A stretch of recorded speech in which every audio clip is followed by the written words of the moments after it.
কৃত্রিম বৃষ্টি ঝরাতে গিয়েই কি এমন বন্যার কবলে দুবাই? হঠাৎ করে ভারী বৃষ্টিতে তলিয়ে গেছে দুবাই। নজরবিহীন এমন কাণ্ডে অনেকেই অবাক বনে গেছেন। কেউ আবার দাবি করছেন ক্লাউড সিডিং করে কৃত্রিমভাবে বৃষ্টি নামাতে গিয়েই এই বিপর্যয় ডেকে আনা হয়েছে। অনলাইন সহ নানা মাধ্যমে এই নিয়ে চলছে বেশ আলোচনা। ব্যাপারটি নিয়ে অনেকে জলঘোলাও করেছেন। তবে সংযুক্ত আরব আমিরাতের জাতীয় আবহাওয়া দপ্তর জানিয়েছেন মঙ্গলবার কোনো ধরনের ক্লাউড সিডিং করা হয়নি। এটা মৌসুমী বৃষ্টিপাত। খলিজ টাইমকে আবহাওয়া দপ্তরের প্রধান আহমেদ হাবিব বলেছেন, আবহাওয়া চরম অবস্থার কারণে এমন বৃষ্টি হয়েছে, কোনো ধরনের ক্লাউড সিডিং করা হয়নি।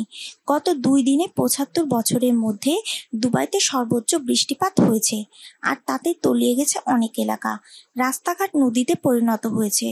ভারী বৃষ্টিতে অনেক রাস্তাঘাট ও বিমানবন্দরের অধিকাংশ এলাকা তলিয়ে যাওয়ায় গত 2 দিনে দুবাই ইন্টারন্যাশনাল বিমানবন্দরে 484টি ফ্লাইট বাতিল করা হয়েছে।